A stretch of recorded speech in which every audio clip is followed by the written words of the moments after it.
Assalamualaikum warahmatullahi wabarakatuh. Selamat pagi teman-teman. Semoga semuanya dalam keadaan sehat dan tetap semangat. Di pertemuan kali ini saya akan mencoba membahas materi kelas 12 mata pelajaran geografi bab 2, yaitu interaksi keruangan desa dan kota. Struktur keruangan dan perkembangan desa. Pengertian desa menurut Undang-Undang Nomor 6 Tahun 2014 tentang desa. Desa adalah desa dan desa adat atau yang disebut dengan nama lain selanjutnya disebut desa adalah kesatuan masyarakat hukum yang memiliki batas wilayah yang berwenang untuk mengatur dan mengurus urusan pemerintah, kepentingan masyarakat setempat berdasarkan prakarsa masyarakat, hak asal-usul dan atau hak tradisional yang diakui dan dihormati dalam sistem pemerintahan Negara Kesatuan Republik Indonesia.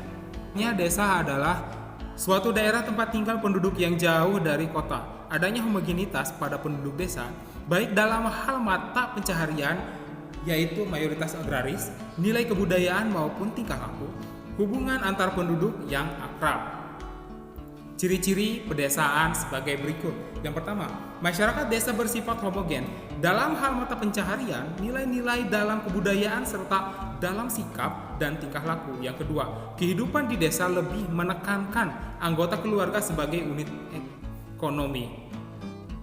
Yang ketiga, faktor geografis besar berpengaruh terhadap kehidupan. Yang keempat, hubungan antara sesama anggota masyarakat lebih intim atau akrab daripada di kota. Klasifikasi desa. Desa swadaya.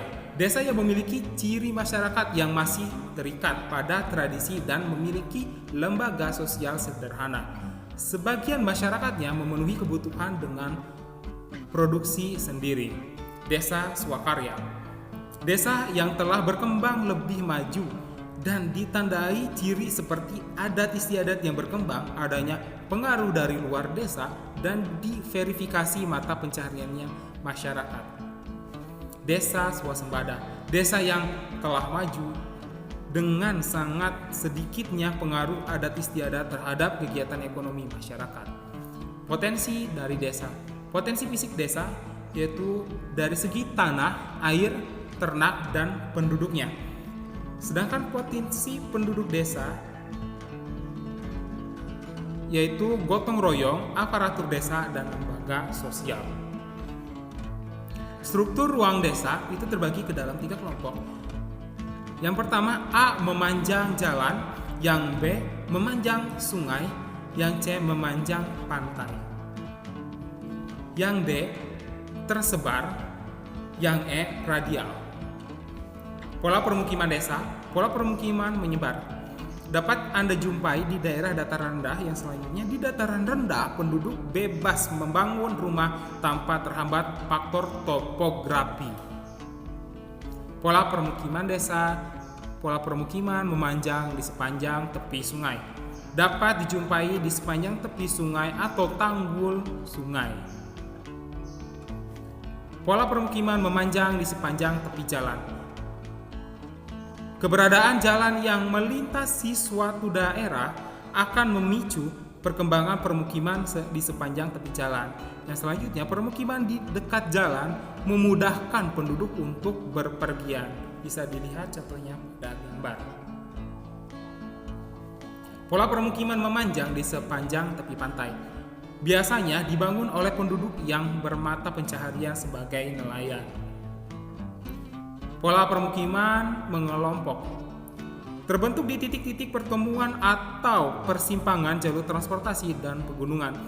Yang selanjutnya, di daerah yang sulit air biasanya juga memiliki pola permukiman mengelompok di dekat sumber air. Karakteristik desa. Yang pertama, perbandingan lahan dengan manusia cukup sangat besar. Yang kedua, lapangan kerja yang dominan adalah agraris. Yang ketiga, hubungan kekerabatan kuat. Yang keempat, sifat-sifat masyarakatnya masih memegang teguh pada tradisi yang berlaku. Yang kelima, gotong royong kuat. Yang keenam, hubungan antara warga sangatlah akrab. Terima kasih sudah menyimak materi pada pertemuan kali ini. Semoga bisa bermanfaat. Sampai bertemu di pertemuan selanjutnya. Wassalamualaikum warahmatullahi wabarakatuh.